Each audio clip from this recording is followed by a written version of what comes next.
I find it offensive when people say bigoted things about women, black people, or LGBTs.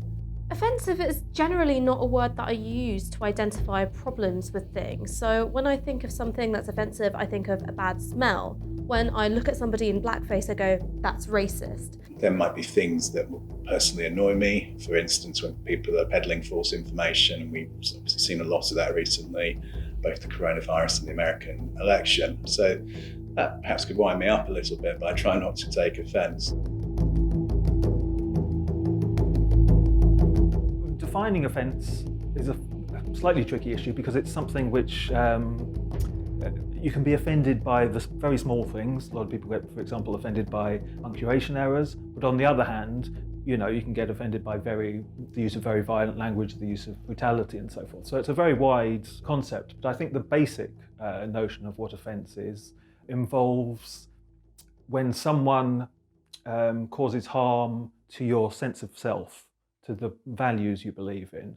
When someone says something that causes offence, one always must be mindful of the intention and motive.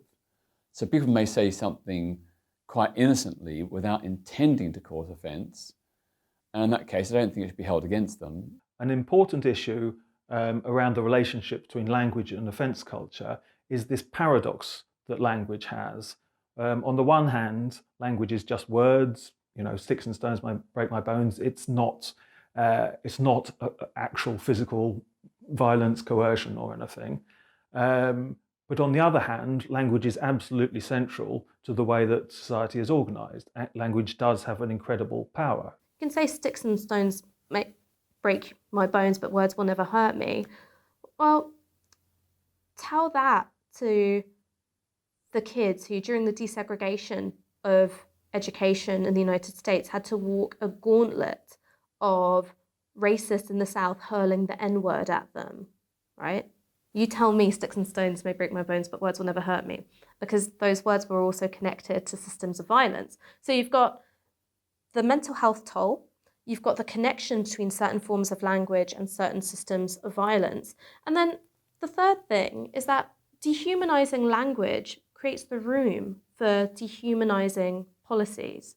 In the attention economy that we now operate in, this can be a very useful, a very good way of drawing attention to yourself, getting a lot of press coverage, and thus getting your message out. And we've seen this a lot with the populist politicians, Donald Trump obviously, Boris Johnson to an extent, saying things which are offensive and thus provocative and thus get endless coverage in the media. There's a gamble that's being made, and one side of it has sort of been made quite clearly by Dominic Cummings, which is that no one cares really about these conflicted outrages. Yes, you've got micro events. Yes, they keep us all busy. Yes, they dominate the headlines, but it doesn't necessarily affect voting behavior as much as people think that it does. So it's a way of distracting, right? Keeping your opponents busy with something which ultimately won't be effective when it comes to changing people's minds. The second way it can be used in politics is as a way of demeaning your opponents. I mean, it's a classic propaganda technique to demean, dehumanize, and so forth, an enemy within politics. And a good way of doing this is through insults and being offensive in a certain way.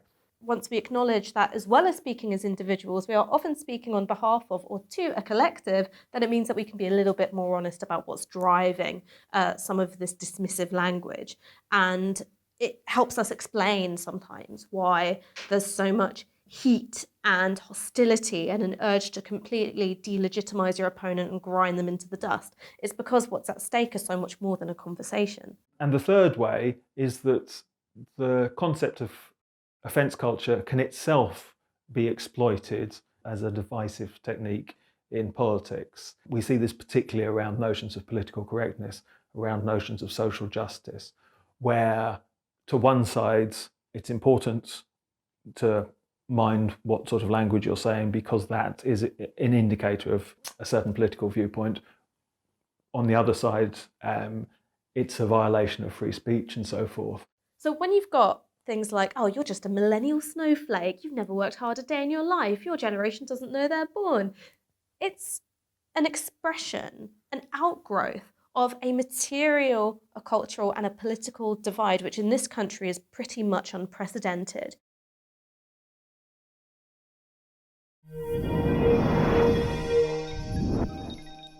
Get more from the Open University. Check out the links on screen now.